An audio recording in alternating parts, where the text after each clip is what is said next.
You're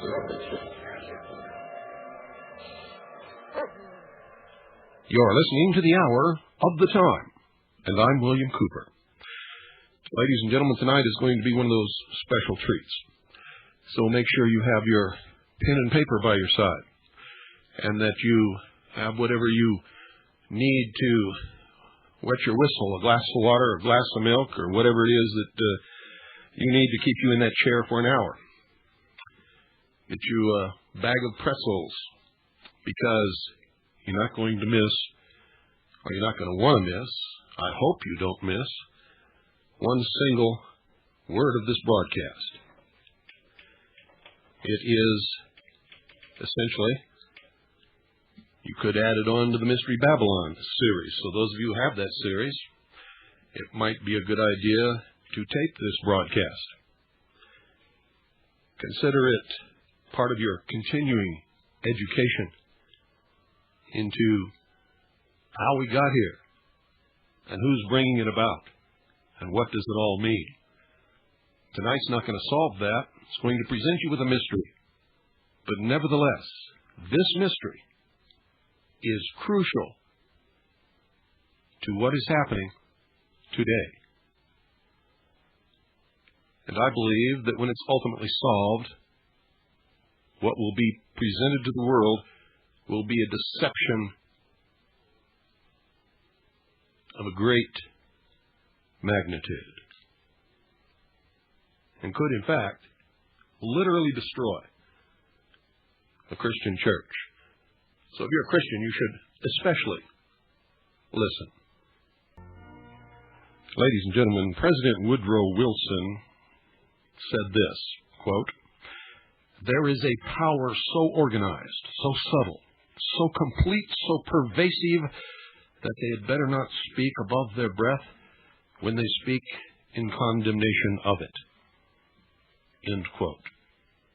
Now bear in mind that this was the President of the United States of America, a very powerful man, a very well-connected man. He knew what he was talking about. History is replete with whispers of secret societies, accounts of elders or priests who guarded the forbidden knowledge of ancient peoples. Prominent men meeting in secret who directed the course of civilization are recorded in the writings of all people. The oldest on record is known as the Brotherhood of the Snake, also called the Brotherhood of the Dragon. And it still exists under many different names. The Brotherhood of the Snake is devoted to guarding the secrets of the ages and to the recognition of Lucifer as the one and only true God. If you do not believe in God, Lucifer, or Satan, you must understand, ladies and gentlemen, that there are great masses of people who do. I do not believe in racism, but millions do, and their beliefs and actions based upon those beliefs will affect me, regardless of my belief. It is clear that religion has always played a significant role in the course of these organizations. Communication with a higher source, often divine, is a familiar claim in all but a few. The secrets of these groups are thought to be so profound that only a chosen, well-educated few are able to understand and use them. These men use their special knowledge for the benefit of all mankind, or so they say. And we know that some actually do. At least, that is what they claim. But how are we to know, since their knowledge and actions have been kept secret? Well, ladies and gentlemen, for those who are diligent and who search, it is all there. Some of it has become public knowledge. The greatest percentage is hidden in esoteric writings concealed by a language of symbology. I found it intriguing that in most, if not all, primitive tribal societies, all of the adults are members, every one of them. They're usually separated into male and female groups. The male usually dominates the culture. Surprisingly, this exactly resembles many civilized secret societies today. This can only mean that the society is working not against established authority, if all the adults belong to it, but for it in these ancient civilizations, our primitive tribal societies. In fact, it could be said to actually be the established authority in that particular situation. This would tend to remove the validity of any argument that all secret associations are dedicated to the destruction of properly constituted authority. This can only apply, of course, where the secret society makes up the majority or entirety of any people which it affects. I can assure you, ladies and gentlemen, that today, very few, if any, fall into that category. Secret societies, in fact, mirror many facets of ordinary life. There is always an exclusivity of membership with the resultant importance attached to being or becoming a member. And this is found in all human endeavors, even those which are not secret, such as football teams or country clubs. This exclusivity of membership is actually one of the secret society's most powerful weapons. There's the use of signs, passwords, and other tools. These have always performed valuable functions in man's organizations everywhere. The stated reason, almost always different from the real reason for the society's existence, is important. It can be anything, but it is usually fraternal and is said to be existing for the good of the community. And it is found in all pressure groups wherever human beings congregate. The comradeship is especially important. Sharing hardships or secrets has always been a special thrill to man.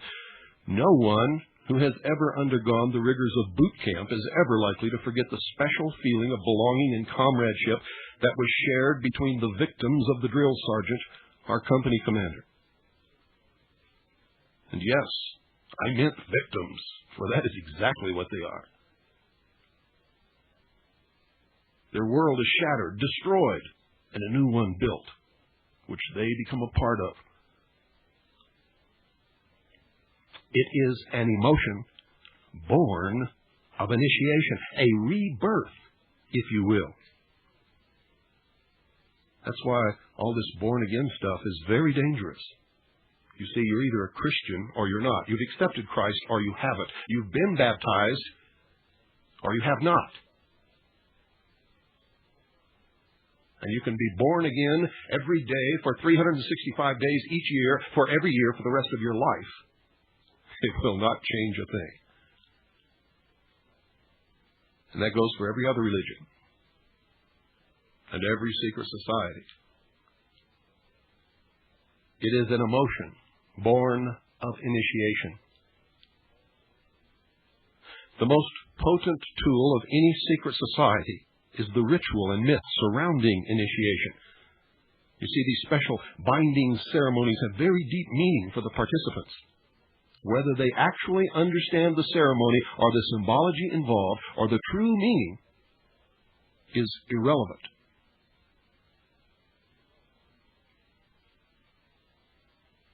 It is the specialness, the emotion, the knowledge that you are one of few who have experienced this initiation and have been accepted by a band of men calling themselves the elite, the elect, the special, the superior race.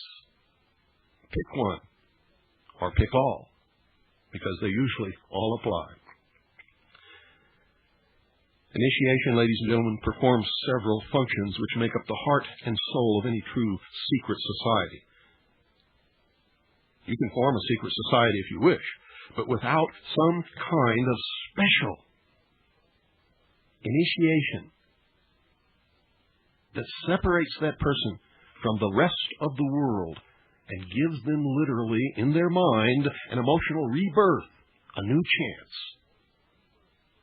with a brotherhood or a sisterhood who have pledged everlasting allegiance to that person. Like boot camp, the initiation into the armed forces, important aspects of human thought that are universally compelling are merged to train and maintain the efforts of a group of people to operate in a certain direction. Initiation bonds the members together in mysticism. Neophytes gain knowledge of a secret, giving them special status. The ancient meaning of neophyte is, quote, planted anew or reborn, end quote. A higher initiation is in reality a promotion, inspiring loyalty and the desire to move up to the next rung. The goals of the society are reinforced, causing the initiated to act toward those goals in everyday life. Most never even realize what they are doing. But that brings about a change in the political and social action of the member. The change is always in the best interest of the goals of the leaders of the secret society. The leaders are called adepts, priests, the illumined ones. 1,000 points of light, the stars in the firmament of the heavens. And I could go on.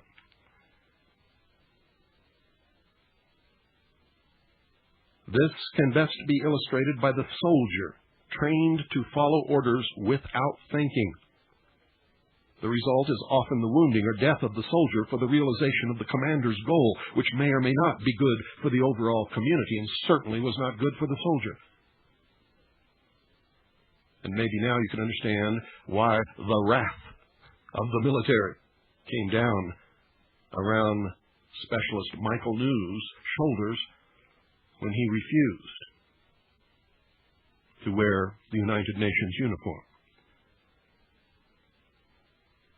Initiation is a means of rewarding ambitious men who can be trusted. You will notice that the higher the degree of initiation, the fewer the members who possess the degree.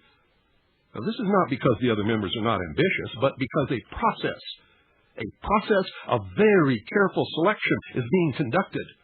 You see, a point is reached where no effort is good enough without a pull-up by the higher members. Most members never proceed beyond this point and never learn the real secret purpose of the group. The member frozen at that point, from that point on, serves only as a part of the political power base, as indeed he has always done, and provides a political consensus that leads the body politic in a direction away from which it would have gone if this group had not existed in their midst. You may have guessed by now that initiation is a way to determine who can and cannot be trusted, who believes in the mystery God and who does not. A method of deciding exactly who is to become an adept may be decided during initiation by literally asking the candidate to spit upon the Christian cross. If the candidate refuses, the members congratulate him and tell him, "You have made the right choice, as a true adept would never do such a terrible thing."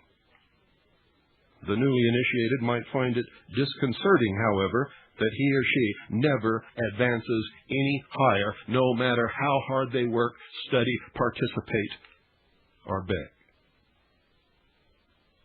If instead the candidate spits upon the cross, he or she has demonstrated a knowledge of one of the mysteries and soon will find him or herself a candidate for the next higher level. You see, almost all of these require a belief in a higher being, but they never, ever tell you who that being is. And it is forbidden to mention the name of Jesus the Christ in the lodge. And that should give you a clue.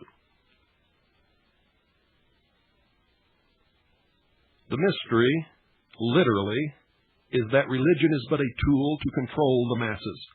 Knowledge, or wisdom is their only God, through which man himself will become God. Wisdom is represented and has been represented throughout the history of the world as the serpent, the snake. Satan, Lucifer,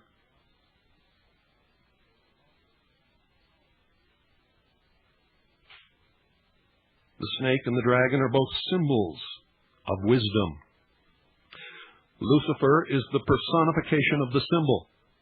It was Lucifer who tempted Eve to entice Adam to eat of the tree of knowledge. Tree of knowledge. Tree of knowledge. Had nothing to do, ladies and gentlemen, with any apple. And thus free man from the bonds of ignorance. The worship, which is a lot different from study of knowledge, science, or technology, is Satanism in its purest form. And its god is Lucifer. Its secret symbol is the all-seeing eye in the pyramid. Undesirable effects of secret societies and their aura of mystery has sometimes given them the reputation for being abnormal associations, or at the very least, strange groups of people. Whenever their beliefs are those of the majority, they are no longer considered antisocial. A good example is the Christian Church, which was at one time a secret society under the Roman Empire. They were a minority, persecuted. In fact, the open, friendly secret society actually ruled most, if not all, of the known world at one time after when the Roman Empire became literally the Vatican. And the emperor became the Pope. It was a marriage.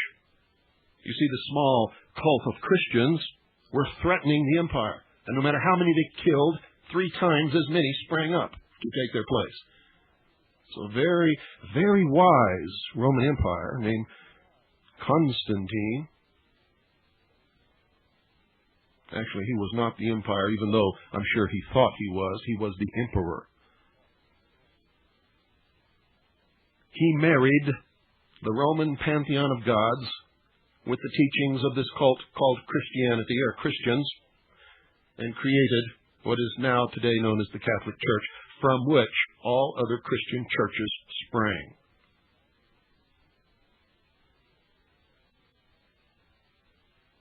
The pantheon of Roman gods became the pantheon of saints. The emperor became the Pope. And from that day, Rome ruled the world another 1,200 years and staved off the destruction of the empire. In fact, the empire grew and spread and took in all of Europe.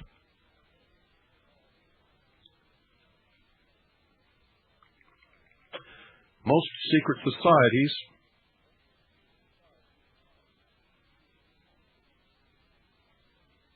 are generally considered to be antisocial.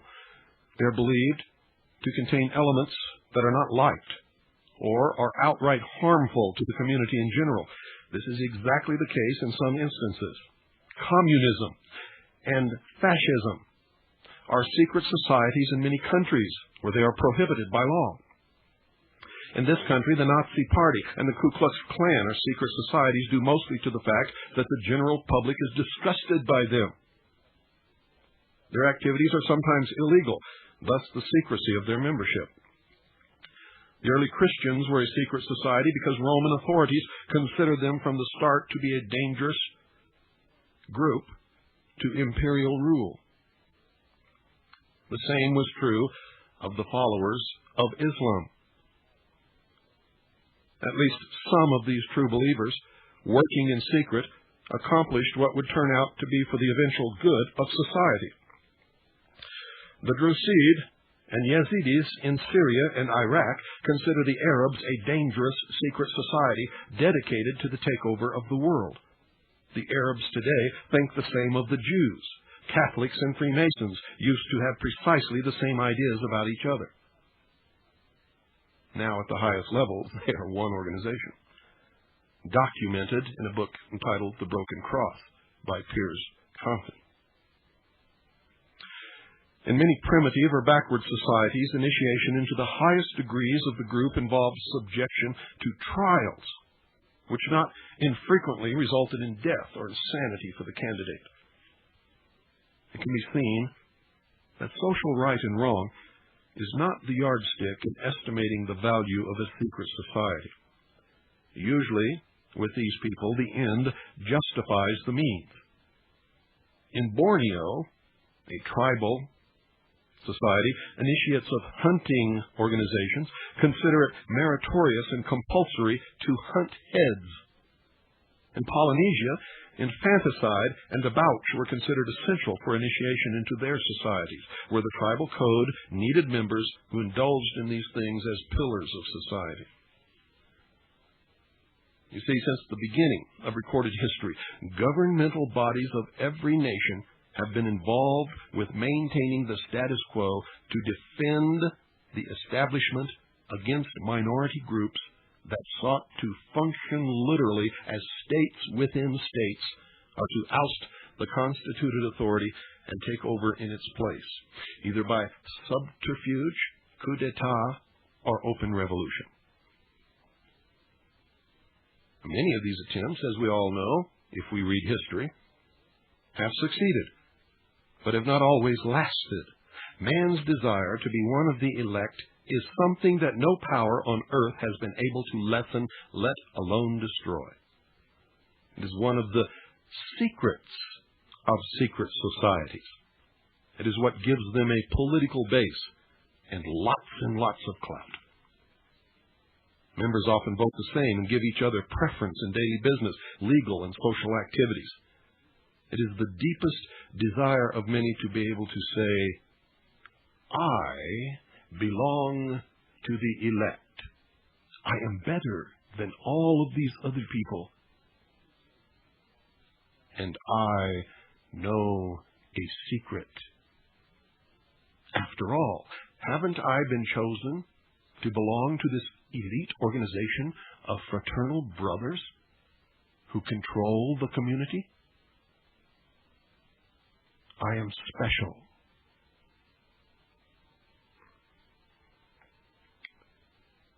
Houses of worship and sacrifice existed in all of the ancient cities.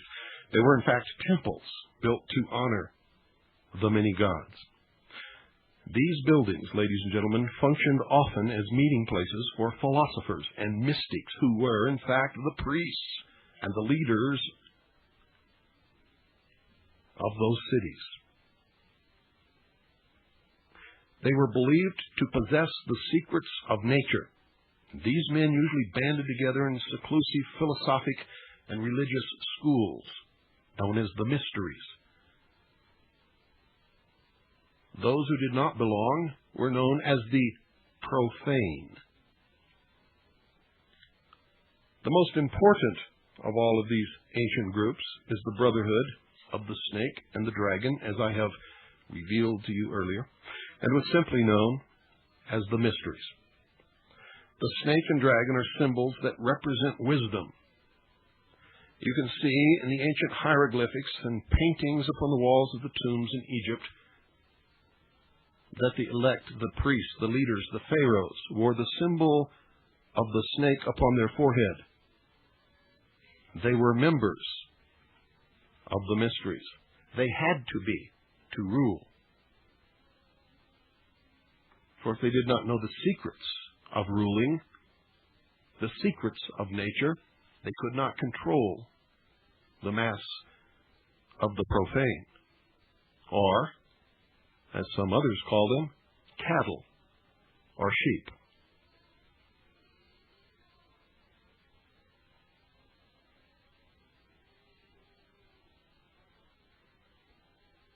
The father of wisdom, ladies and gentlemen, is Lucifer, also called the light bearer. The focus of worship for the mysteries was Osiris in Egypt, another name of Lucifer. Osiris was the name of a bright star that the ancients believed had been cast down onto the earth. The literal meaning of Lucifer is bringer of light.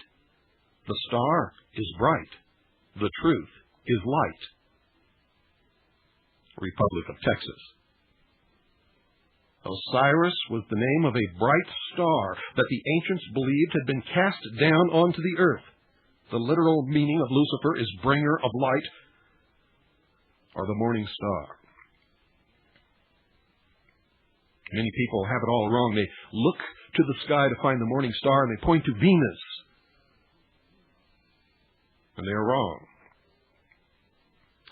The star that rises in the morning, ladies and gentlemen, is the sun. The sun.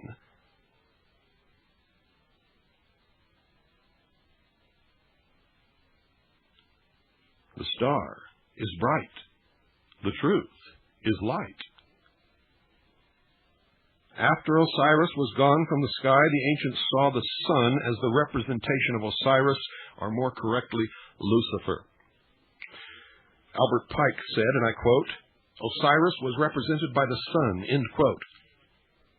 In the Bible, in Isaiah chapter 14, verse 12, quote, "How art thou fallen from heaven, O Lucifer," end quote. Fred Giddings, in his book Symbolism in Occult Art, said this, quote, "It is claimed that after Lucifer fell from heaven, he brought with him the power of thinking as a gift for mankind," end quote. They believed that God was evil. He was holding man prisoner in the Garden of Eden in the bonds, the chains of ignorance. Lucifer set man free from these bonds, these chains of ignorance, with the gift of intellect, through the use of which man himself will become God. Lucifer is Prometheus. Lucifer is the lightning bolt that strikes the tree and sets it afire, from which man took a burning branch, and by adding more wood, kept the fire burning, and noticed that when he piled certain rocks around the fire, and they got hot enough, something melted and flowed out into the ground. From this, he learned to make tools. You see, without the fire that the philosophers of fire worship, without the serpent, Lucifer, there would be no Ford Broncos today for me to drive. This is what they believe. And so they worship the symbol, which is Lucifer, and they strive through their work to accomplish the great plan and guide the evolution of man into apotheosis.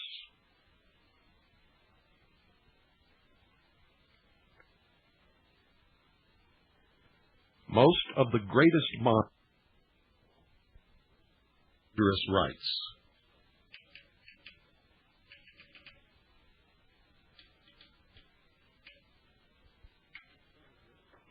Some of which were very cruel.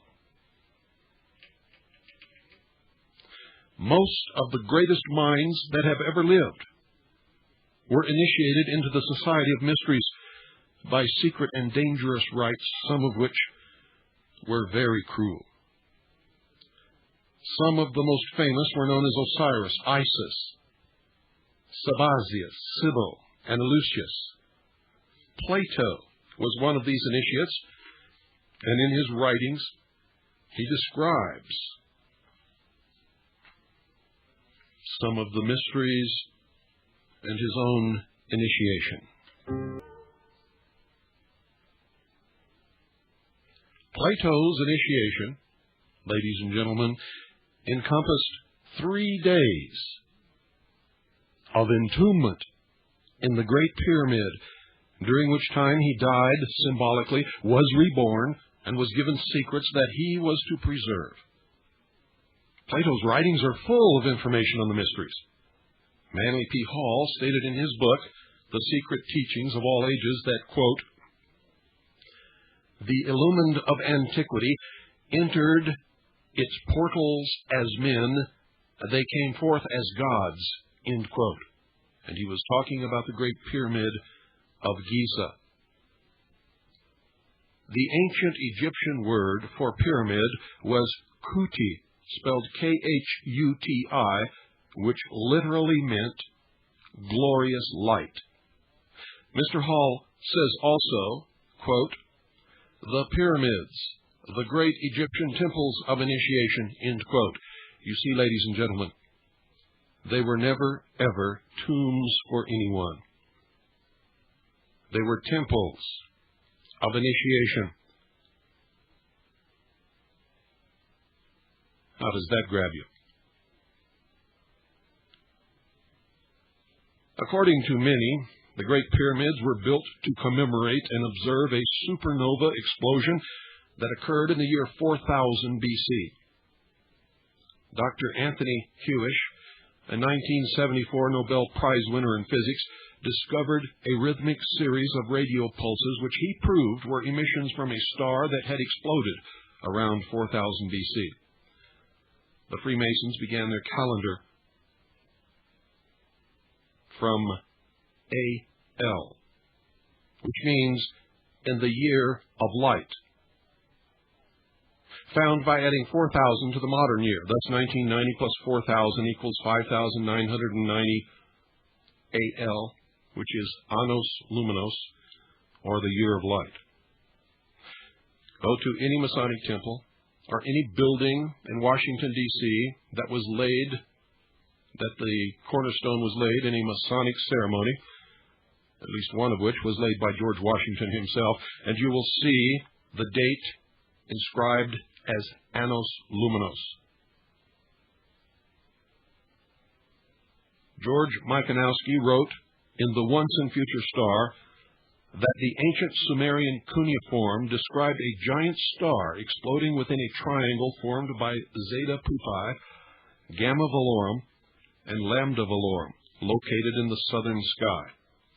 An accurate star catalog now stated that the blazing star that had exploded within the triangle would again be seen by man in 6,000 years.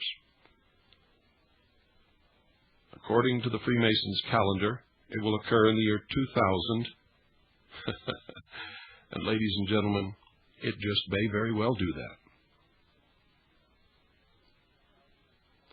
And in the year 2000, simultaneously, supposedly, from what I have been told and from what I have learned from my research, a vault containing the ancient records of the earth will be opened in Egypt.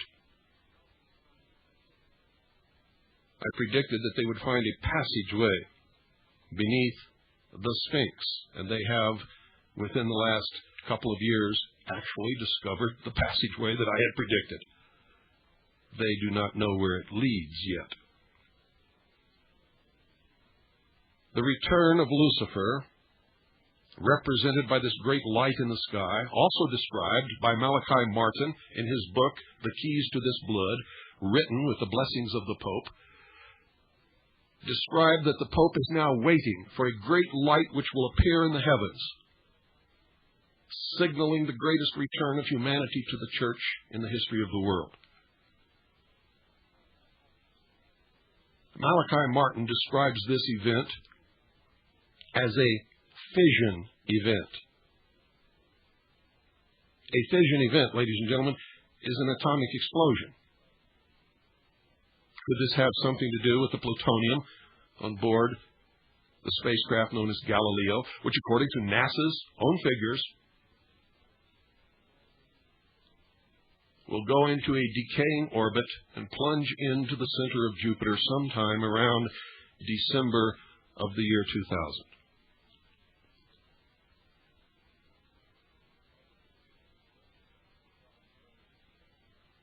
Galileo is carrying over 47 pounds of plutonium.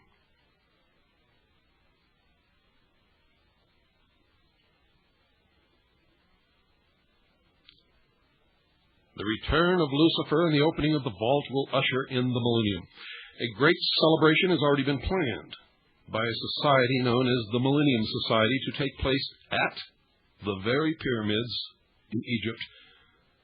This is according to the January 3rd, 1989 edition of the Arizona Daily Star. Quote, President-elect Bush is spending this New Year's holiday at Camp David, Maryland, but in 10 years he may be in Egypt Organizers of the Millennium Society say he's already committed to ushering in the next century at the Great Pyramid of Cheops in Giza. On his birthday, ladies and gentlemen, during his administration, he was photographed, and this photograph was published widely, lying in bed, holding a model of the pyramid in his hand. The first secret that one must know to even begin to understand the mysteries is that their members believe that there are but few truly mature minds in the world. And I never believed that until I started dealing with the sheeple, and now I'm not so certain that they're wrong. They believe that those minds belong exclusively to them. That I still disagree with, because I'm not one of them, and I think I've got a pretty good mind. And I know some other people who are not part of them, and I think they have some pretty good minds also. The philosophy that follows is the classic secret society view of humanity. Quote, when a person of strong intellect is confronted with a problem which calls for the use of reasoning faculties, they keep their poise and attempt to reach a solution by garnering facts bearing upon the question. On the other hand, those who are immature, when confronted by the same problem, are overwhelmed. While the former may be said to be qualified to solve the mystery of their own destiny, the latter must be led like a bunch of animals and taught in the simplest language. Like sheep, they are totally dependent upon the shepherd. The able intellect is taught the mysteries and the esoteric spiritual truths. The masses are taught the literal exoteric interpretations. While the masses worship the five senses, the select few observe, recognizing in the gulf between them the symbolic concretions of great abstract truths. The initiated elect communicate directly to gods, who communicate back to them. The masses sacrifice their lambs on an altar facing a stone idol that can neither hear or speak.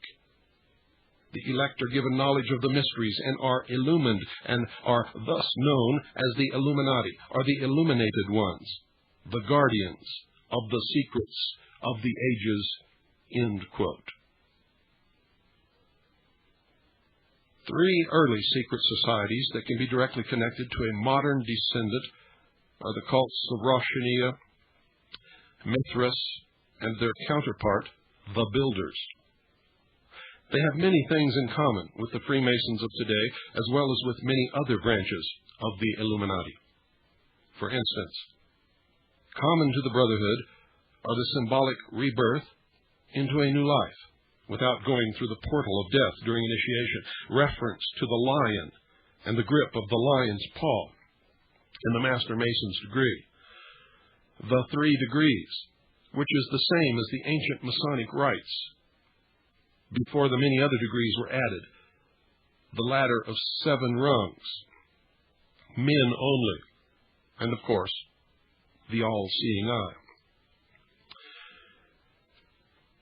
And you might ask, after hearing this broadcast, here we are in America. Why is there a pyramid on the back of the $1 bill with an all-seeing eye floating above it in a smaller pyramid, surrounded by rays of light?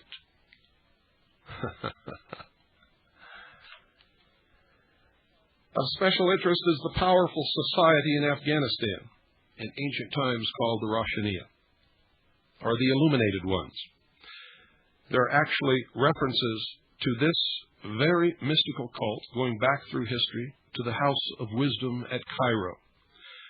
At one time, Arabia, ladies and gentlemen, was the seat of all of the knowledge in the world.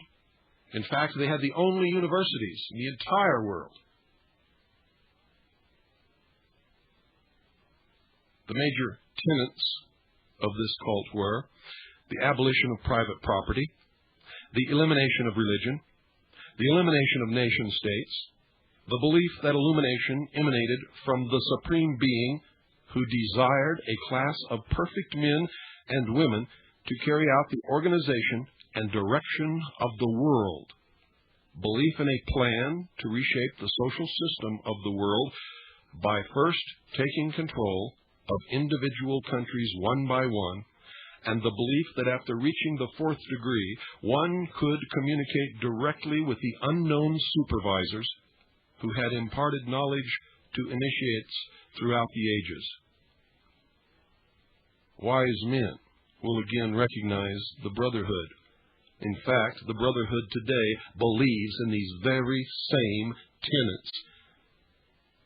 And if you are indeed observant, you can see that this is exactly what they have done and what they are in the process of completing. It's called socialism. Can you hear the echo of the Nazi Party? These liars, these deceivers, call those of us who love liberty and freedom and who would restrict the power of government and who would be responsible for our lives, Nazis. It is one of the greatest deceptions of the modern age, ladies and gentlemen, for Nazis were socialists. Hitler was a socialist. Nazi literally means National Socialism. Hitler nationalized everything. Hitler created programs for everybody on every level.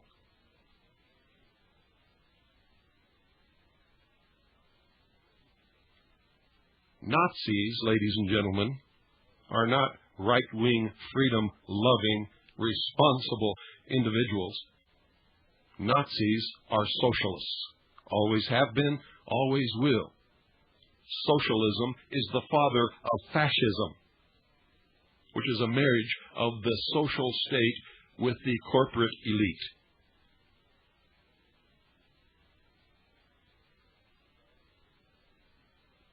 Have you fallen for the deception? Do you refer to people on the right as Nazis?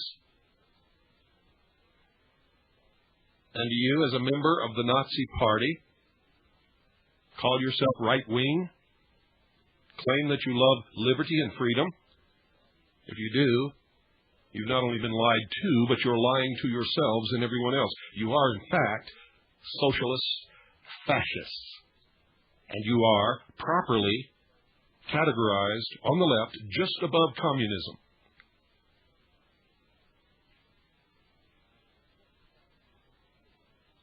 The important fact to remember is that the leaders of both the right and the left are a small, hard core of men who have been and still are illuminists, are members of the Brotherhood. They may have been or may be members of the Christian or Jewish religions, are atheists, are Buddhists, but that is only to further their own ends. Remember, the end justifies the means. They are and always have been Luciferian and internationalist. Today, the Southern Baptist Church is in the total control of the Freemasonic Lodge. They give allegiance to no particular nation, although they have used on occasion nationalism to further their cause. Their only concern is to gain greater economic and political power. The ultimate objective of the leaders of both groups is identical. That is why it doesn't make any difference whether you elect Democrat or Republican. The result has always been the same. And we go closer and closer to one world totalitarian socialist government.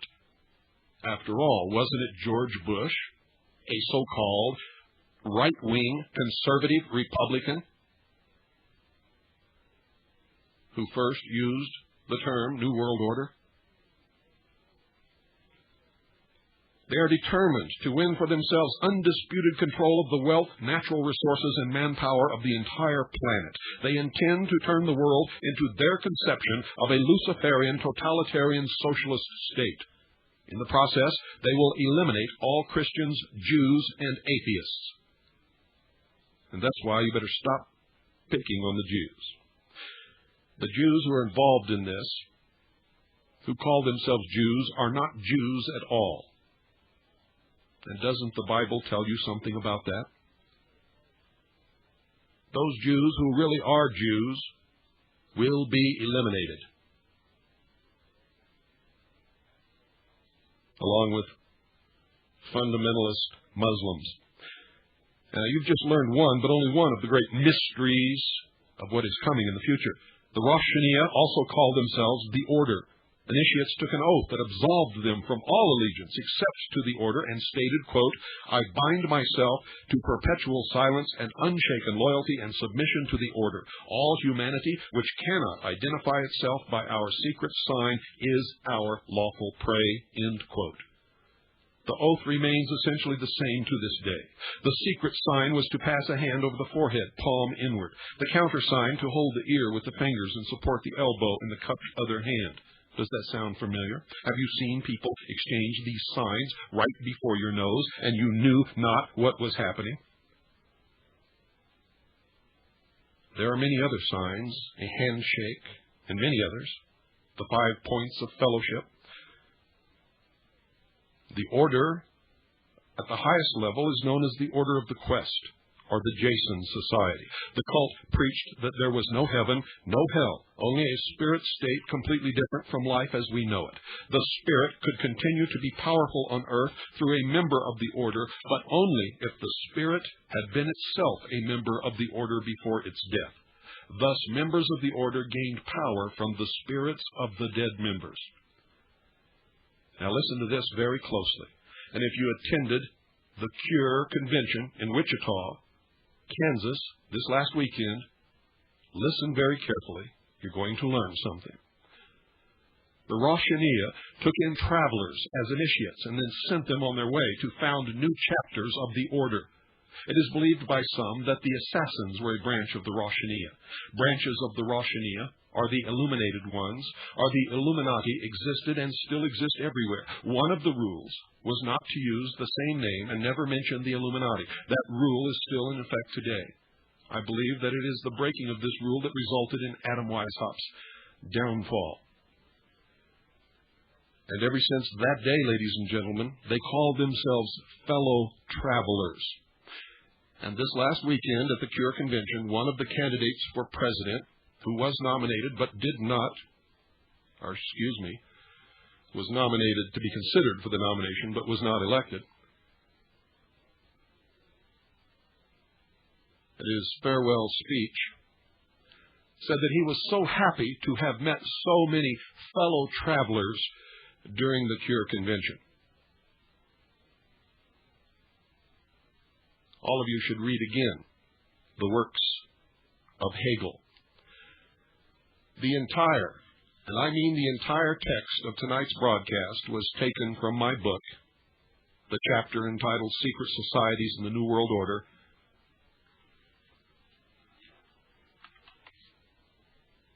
Behold a Pale Horse. I wrote this over 5 years ago, ladies and gentlemen. Much of it I wrote 6 and 7 years ago. And it has been the underground bestseller ever since its publication. And that's not a pitch to buy it. That's just my normal source so that you'll know where the information came from.